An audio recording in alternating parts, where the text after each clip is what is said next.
సింధూర వాళ్ళ అత్తమ్మకి తాళిబొట్టు కొనడానికి బంగారం షాప్‌కు వచ్చి సేటుని అడుగుతూ ఉంటుంది. ఆ మాటలు వినగానే అక్కడ ఉన్న సేటయితే "ఎందుకమ్మా? ఎవరికి తాళి?" అని చెప్పేసయితే అడుగుతూ ఉంటాడు. ఆ మాటలు వినగానే అక్కడ ఉన్న సింధూర అయితే "మా అత్తమ్మ కోసమని చెప్పి తాళి చేయించడానికే ఇక్కడికి వచ్చాను" అని చెప్పేసయితే అంటూ ఉంటుంది. ఆ మాటలకి అక్కడ ఉన్న సేటు అయితే "ఏంటి? మీ అత్తమ్మకి తాళి కొనడానికని ఇక్కడికి వచ్చావా? ఇలాంటి కోడల్ని నేను మొట్టమొదటిసారిగా చూస్తున్నాను.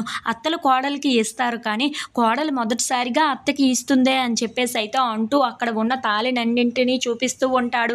ఇంతలో అక్కడ ఉన్న సింధూర అయితే ఆ తాళిలను చూసి ఒక తాళిని అయితే ఎంచుకుంటూ ఉంటుంది. "ఇదిగో సింధూర, ఈ తాళి నువ్వు ఎంచుకున్నదే కదా" అని చెప్పేసయితే ఆ తాళిని తన చేతికి ఇచ్చేస్తూ ఉంటాడు. అది చూసి అక్కడ ఉన్న సింధూర అయితే చాలా మురిసిపోతూ ఉంటుంది.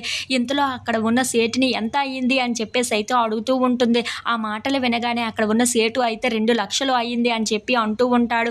ఇంతలో అక్కడ ఉన్న సింధూర తను తెచ్చిన 2,00,000 డబ్బుని సేటుకైతే ఇస్తూ ఉంటుంది. అది తీసుకొని అక్కడ ఉన్న సేటు అయితే చాలా సంతోషంగా డబ్బులు లెక్కబెట్టుకుంటూ ఉంటాడు.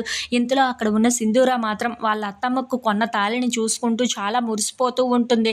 ఇంతలో నివేద అటువైపుగా వచ్చి సింధూరాన్ని చూసి ఒక్కసారిగా షాక్ అయిపోతూ ఉంటుంది. "అదేంటి సింధూర చంచలమ్మ కోసం అని చెప్పి తాళి కొనేసిందా?" అని చెప్పేసయితే అనుకుంటూ ఒక్కసారిగా షాక్ అయిపోతూ ఉంటుంది. ఇంతలో అక్కడ ఉన్న సేటు తన డబ్బులు లెక్క పెట్టుకుంటూ "అమ్మా సింధూర, ఒక నోటు తక్కువ వచ్చిందమ్మా" అని చెప్పేసయితే అంటూ ఉంటాడు. ఆ మాటలు వినగానే అక్కడ ఉన్న సింధూర అయితే ఒక్కసారిగా షాక్ అయిపోయి "అదేంటి? ఒక నోటు తక్కువగా రావడం ఏంటి? అది ఎట్టి పరిస్థితుల్లో జరగదు. మా బాబాయి అంతా కరెక్ట్‌గానే లెక్కబెట్టి ఇస్తాడు. అలాంటప్పుడు మళ్ళీ మీరు నోటు తక్కువగా వచ్చిందని ఎందుకు అంటున్నారు? అలా ఏమీ జరగదు. ఒక్కసారి మీరే చూసుకోండి" అని చెప్పేసయితే అంటూ ఉంటుంది. ఇంతలో అక్కడ ఉన్న సేటు మాత్రం "లేదు లేదమ్మా, ఇందులో ఒక నోటు తక్కువగానే ఉంది. అక్కడ నువ్వు చూసుకొని రాలేదా?" అని చెప్పేసయితే అంటూ ఉంటాడు. ఇంతలో అక్కడ ఉన్న సింధూర మాత్రం "మా బాబాయ్ ఎప్పుడూ కరెక్ట్‌గానే ఇస్తాడు. అలాంటప్పుడు ఎందుకు తక్కువగా వస్తుంది?" అని చెప్పేసయితే అంటూ ఉంటుంది.